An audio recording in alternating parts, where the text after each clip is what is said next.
ওই দাদা, ফুচকা খাবো। কি খাবি? ফুচকা।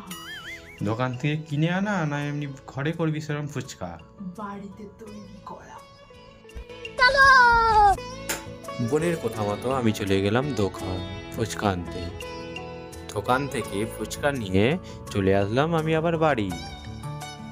দাদার আনা ফুচকাটা আমি ভেজে নিলাম।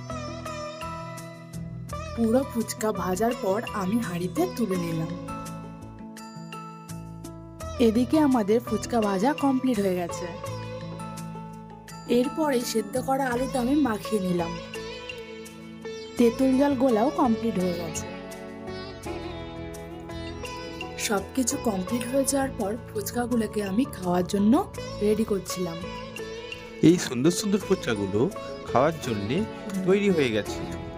তো আমরা ফুচকা খেতে থাকি, তোমরা আমাদের ভিডিও দেখতে থাকো। টাটা।